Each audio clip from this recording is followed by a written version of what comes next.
Welcome to this special edition of the John McNair Show.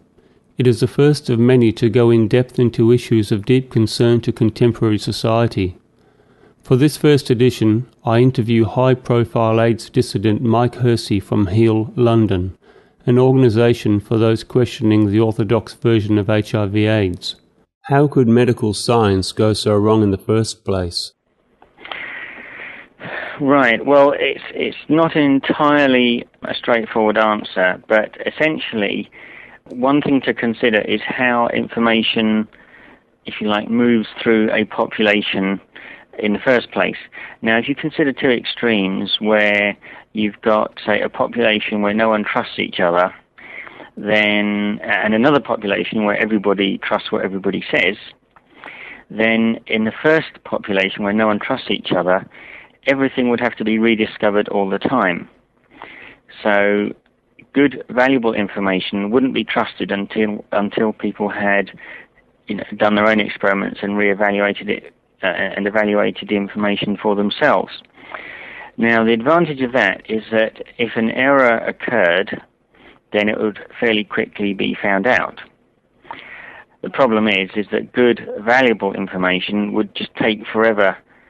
It would just take forever to progress through a population, and the population as a whole would take a long time to move forward.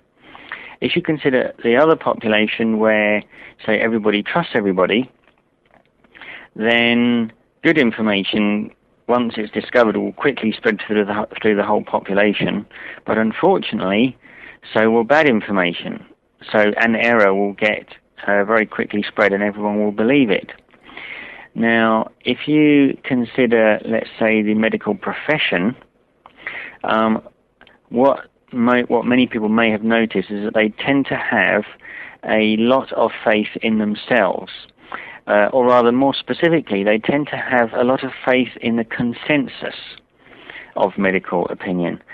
So most people consider that, you get rogues in any kind of profession or people that have weird views, but most people will tend to trust the consensus of medical opinion. And that's not just the ordinary consumers, that's medical professionals themselves. So part of the problem there is that when an error does occur, if it is valuable to some people for whatever reason, for political or ideological or economic reasons, there can be just too much faith, and that error can become self-sustaining. So that's part of the reason why so many people can be wrong. The medical profession itself has too much faith in itself as a whole, and there doesn't appear to be adequate mechanisms in place that pick up on errors, particularly when something has a powerful emotional impact. So this comes down to another major pattern that's running, and that's almost to do with the structure of morality itself. Now, if you consider, let's say, an imaginary Stone Age village living in the forest, and someone in the village who's out exploring, looking for animals, sees clues that they think is the signs of some marauding tribe that's known to destroy other people's villages. So they rush back and they tell the chief, and the chief says, right, everybody's not allowed outside the village for the next 2 weeks, not allowed to light any fires to cook food, in order to avoid alerting the enemy to their presence. Okay, so in other words, there's a potential serious threat to the whole population, and that seems to trigger a particular state in people. Now, that also means that any one individual who does go outside the village is theoretically putting everybody at risk, or anybody that lights a fire, to cook food and make smoke is potentially putting everybody at risk. So when people are in this fearful state of something which could threaten the whole population, every behavior that's related to that tends to become a moral issue. So in other words, people then believe they have the right to control other people's behavior because it's a moral issue. People are risking threatening the whole village. Now, if some people die of starvation in this village because let's say there's not enough food to eat for the 2 weeks, well, they have to be sacrificed for the good of the village as a whole.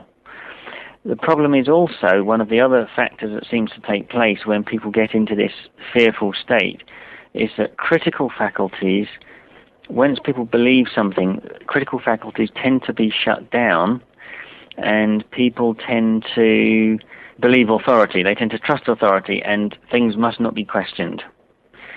And the problem is that, let's supposing this guy that originally saw the clues that there was this other marauding tribe nearby may have been mistaken. And the problem is that because of the fear, no one's allowed to really question that. Right. And so when you've got a situation where there's the apparent threat of a life-threatening illness where sex equals death instead of sex equals life, that strikes at our very core to such an intense degree that it really shocks us almost into that state. Once we believe that this thing's going on, it shocks us into that state, and it takes on religious dimensions, and it becomes almost impossible to challenge, because essentially people believe that the threat is to the whole population, not just individuals. I think you've summed up pretty well what the issue is as far as AIDS goes. How come more doctors and scientists haven't spoken out on this alternative view of AIDS, or a thought pattern which goes against the mainstream view of AIDS? Yeah. Well, I think there are two levels at which I can answer that question, really. One is what happens in practice, and the other is an attempt at an explanation why. What happens in practice is that people that have questioned things have suffered severe economic and career penalties. And the most obvious example is Peter Duisberg. Now, I don't agree with absolutely everything he says. I think he's got a couple of blind spots, quite big ones, but he has been very courageous in essentially condemning his profession, and particularly his corner of the profession, by pointing out all the flaws many of the flaws in their claims, and pointing out that there are much better explanations as to what's had a detrimental effect on the health of different groups of people that don't require some brand new retrovirus to explain it. Right. Now, he's been persistent in that, and he's suffered very heavy penalties.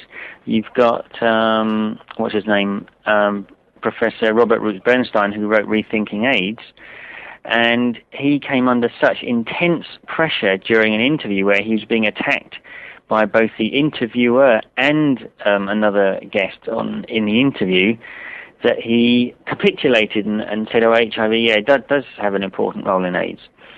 Now, that suggested someone who was intellectually fairly clear about what was going on, but emotionally couldn't withstand the pressure. And various other scientists have had intense pressure placed upon them, and not just on them, but on the people who employ them as well.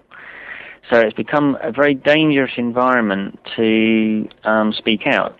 And in fact, a surgeon that I know well told me, he said, look, you're probably right about AIDS, but I couldn't possibly tell my patients this. I'd be struck off immediately. Well, maybe he should be struck off immediately. Well, it was part of an intense discussion we had. He was actually fighting some other battles at the time, and you can only fight battles on so many fronts at once. But I think really what that illustrates is that many people, that even if they want to challenge things, they are aware that it would be dangerous from a career-wise perspective for them to actually do that. And in fact, even though we were in a fairly close relationship and he had easy access to a fair amount of material that discussed non-orthodox perspectives, he studiously avoided availing himself of that information. Even though I would, mention things, he just didn't want to know, I think because he knew it would be too much of a threat. This is quite a normal thing, which happens not just in the AIDS debate or around the AIDS issue, but this This happens in so many fields. People who are like whistleblowers, they get they feel the heat, and I can understand it to an extent. Yes, it does require a particular type of strength in order to challenge some big monster.